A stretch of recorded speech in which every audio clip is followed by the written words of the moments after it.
Bonjour à tous et à toutes, Monsieur le secrétaire d'État, Mesdames, Messieurs les journalistes. Je remercie Monsieur Franz Exantus, secrétaire d'État, de m'avoir choisi aujourd'hui. Je ne sais pas trop pourquoi. Est-ce que c'est en tant que membre de l'association des journalistes haïtiens ou un journaliste qui est en train de vieillir?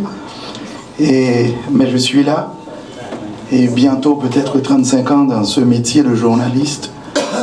Je suis heureux d'être avec vous et de placer quelques mots à l'occasion de cette journée mondiale des journalistes.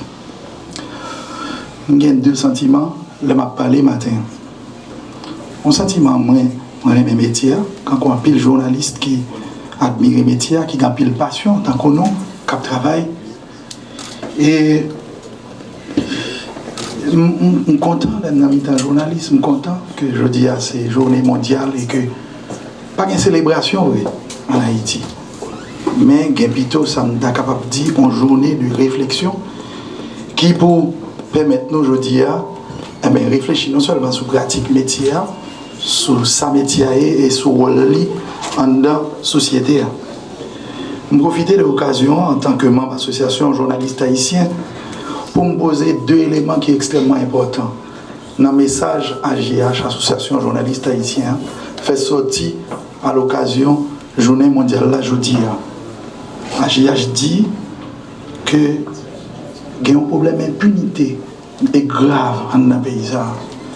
Parce que la journée jeudi, au lieu de nous faire célébration, dans le moment de réflexion, on a pensé à photojournaliste Vladimir Le Gagneur. Nous connaissons dans quelles conditions les journalistes ça va avec nous là aujourd'hui. Ou bien nous ne connaissons pas du tout. Nous n'avons pas d'explication. Assassinat copropriétaire radio sans fin, RSF, Hospice Pétion. Donc, AGA souligne tout l'assassinat du correspondant de radio Méga à Hinch, Néhémie Joseph. Tout le bagage ça fait monde qui journaliste, monde qui n'a pas ça, gagne en pile tristesse. On a vivre situation d'impunité et manque de respect pour le travail journaliste. Quant à thème jeudi qui a un rapport avec l'information comme bien public, on nous dit qu'il n'y a pas lieu de démontrer aujourd'hui que l'information est un bien public. Haïtien, moi je suis né sous la dictature. Comme ça veut dire pas qu'à parler, pas qu'à prendre la parole pour défendre le droit société. Haïtiens, vous comprenez ça bien. Les informations sont bien publiques plus que jamais. Je ne dis en un pays. Nous n'avons pas besoin de prendre le temps pour démontrer que sont bien publics. Nous tous connaissons qui ça information capable de faire. Je ne dis dans la réflexion. Nous-mêmes, nous avons fait comme journalistes, c'est bien intéressant pour nous chercher qu'on ait comportement que différents acteurs qui gagnent dans la société à gagner par rapport à ça, nous appelons l'information. Information que nous avons qui sont des outils qui sont extrêmement importants, non seulement pour le fonctionnement métier, mais tout pour le fonctionnement de la société. Nous ne pouvons pas qu'un côté nous arriver dans la société. La société n'est pas capable en quel côté. Si l'information n'a pas joué de tout droit, et si les journalistes n'ont pas de capacité pour faire travailler ça, faire information passer. Le comportement que nous avons parlé de acteurs, c'est acteurs qui sont dans la société. Les acteurs politiques. Là, nous dit les acteurs politiques, les gens qui sont dans l'opposition, tant que les gens qui sont dans le pouvoir. L'opinion publique, c'est extrêmement important aussi. Je ne dis pas, nous avons pile journalistes qui là. Si moi j'ai levé des journalistes qui parlent là, qui mourent, ou t'as dit, ou sont journalistes, on a presse en ligne. Quand les journalistes qui disent, c'est ça qui est presse en ligne. Ou aligné quoi. Donc, nous avons l'autre mouvement. Mais ça m'a dit qui ça? Ça m'a dit formation. Il m'a dit pile bataille. Je ne dis pas. La presse là, un développement qui fait que là donne. Profiter de l'occasion pour me saluer tous les jeunes journalistes qui regardent là, qui parlent ensemble avec moi, qui ont annoncé que là, depuis 1986, et qui peut-être a dit tête, monsieur, il y a plus l'âge dans le métier que l'âge que vous-même vous gagnez. Même félicito parce que m'a gardé nous, qui évolué nous, on l'autre monde, je dis, dans l'affaire information.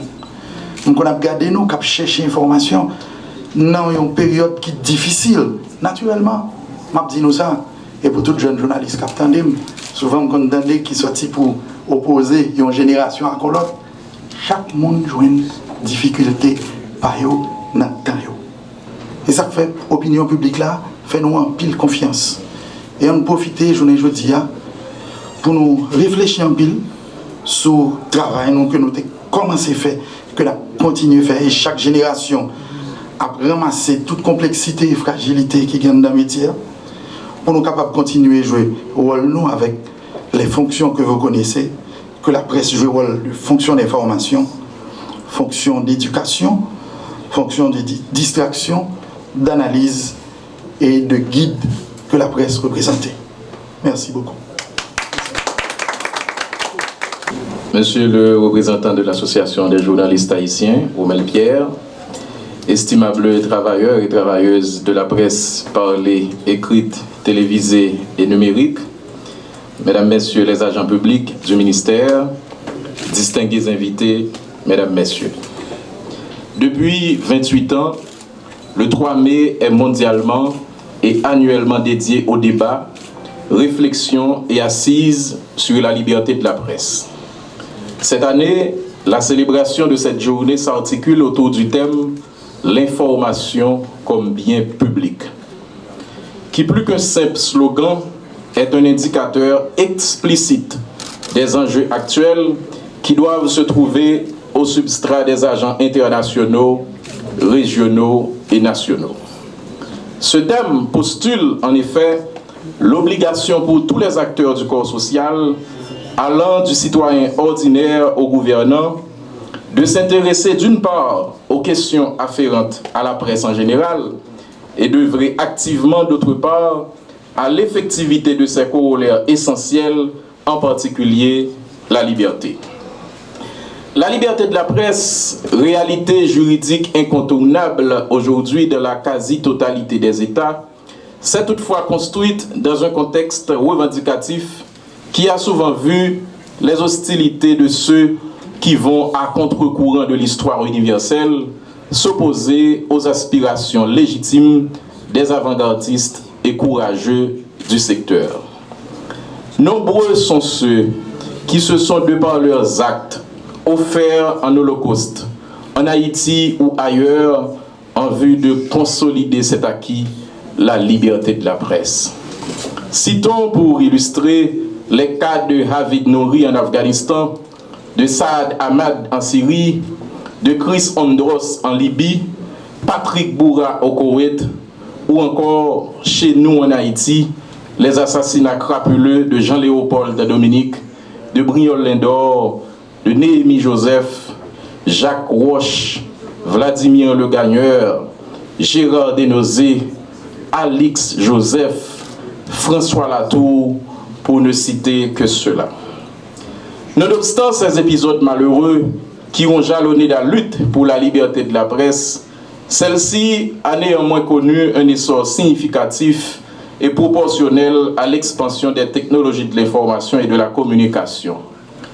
L'avènement de l'ère numérique est en fait consubstantiel à la multiplication des médias sociaux et autres plateformes analogues dans l'écosystème de communication, facilitant ainsi la démocratisation du processus informationnel. S'il est un fait indéniable que les nouvelles technologies ont favorisé une accessibilité à l'information, il n'en demeure pas moins vrai que leur utilisation abusive annihile, sinon entrave, l'exercice régulé et réfléchi de la liberté de la presse. En effet, la désinformation, l'amateurisme dans le processus informationnel, les atteintes caractérisées à la vie privée, la violation du droit à l'image, la propagation de contenus diffamatoires et discriminatoires, l'incitation à toute forme de conduite délictueuse sont autant de conséquences fâcheuses de l'expansion et de l'usage perverti des médias sociaux dans le monde. Mesdames et messieurs, la situation en Haïti n'est pas différente. Le constat actuel dénote un écosystème de communication haïtien marqué par le pullulement des plateformes en ligne, parallèlement à l'affaissement du rôle prépondérant des médias traditionnels jusque-là détenteurs du monopole de l'information. Mon allocution de ce matin ne prétend nullement faire le procès des médias en ligne ou de la presse haïtienne en général.